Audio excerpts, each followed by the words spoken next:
Likewise, my friends, there are 10 productive roles that managers play.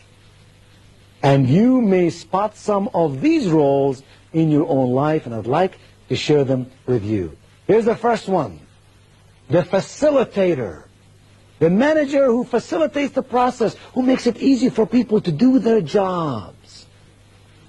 Who is always asking the question, how can I make things better? How can I help you to arrive at the right solution? What are some of the elements that are keeping you or your department or your team from accomplishing the mission at hand? They facilitate the process, and in so doing make everybody feel good and powerful and strong. And people play well with the facilitator. Here's a second very positive role that managers play. It's called the enabler. This is the manager who teaches people how and why, not just what. This is the manager who takes a little extra time to say, I care about you, and I want you to know why we are doing it this way.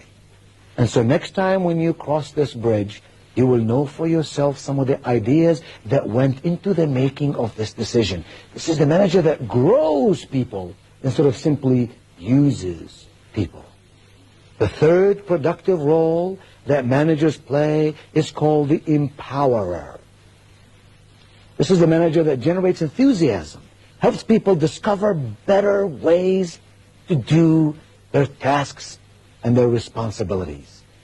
Empowers them, gives them the authority, and when they make a mistake, does not clobber them, but says, it's okay, we all have to learn somehow.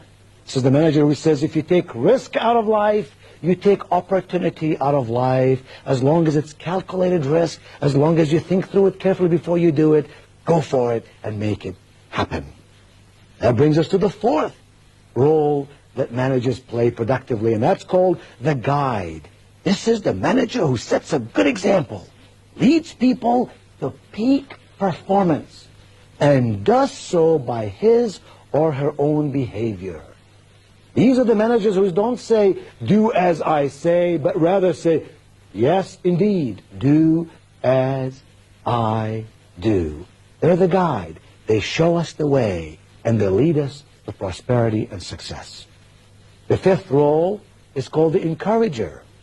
This is the manager who helps people believe in themselves, lifts people when they feel down, but without assuming the responsibility for their problems.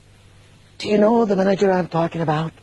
The individual who lifts you up and makes you feel very special and moves you along the way to success, but does not necessarily do the job for you, does not necessarily assume all your responsibilities. Rather, just helps you to do them well. The sixth role is called the complimenter. This is the manager who tries to catch people doing something right and then rewards them for it. He always compliments in public and always criticizes in private.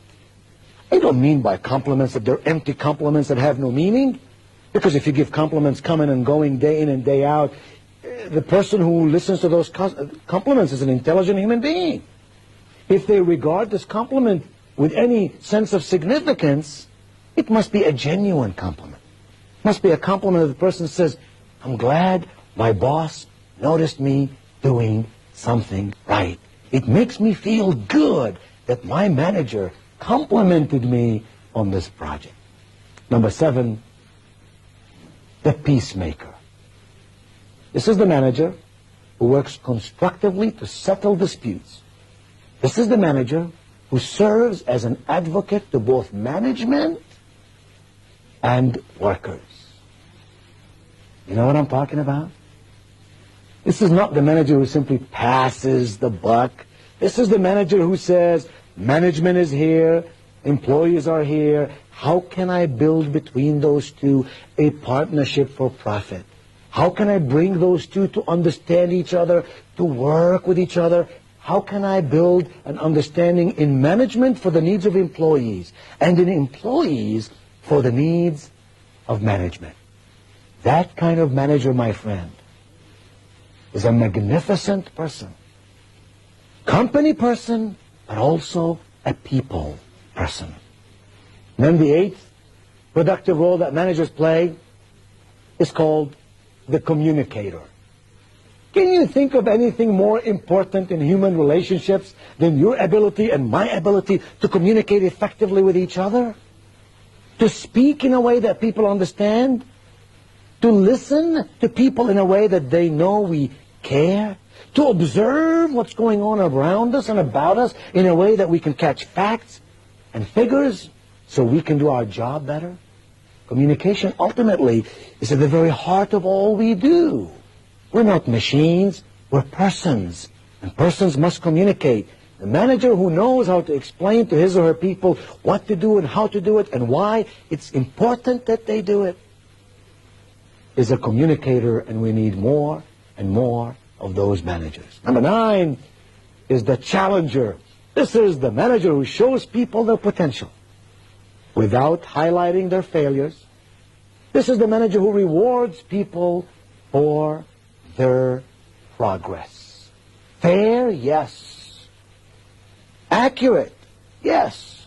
Does not give away anything that doesn't need to be given away, but is always tuned in to what's going with the people and how they can go to higher degrees of peak performance. And finally, the 10th productive role that managers play is called the evaluator. This is the manager who makes it clear what is expected. This is the manager who inspects the results and lets people know exactly where they stand. Don't you love the person who evaluates the process and shares with you in a loving way the results? You know at all times where you stand with them. There are no hidden agendas. You're not afraid of the unknown. You know where you are. And when you do something well, they reward you. And when you don't do something well, they tell you how you can do it better the next time.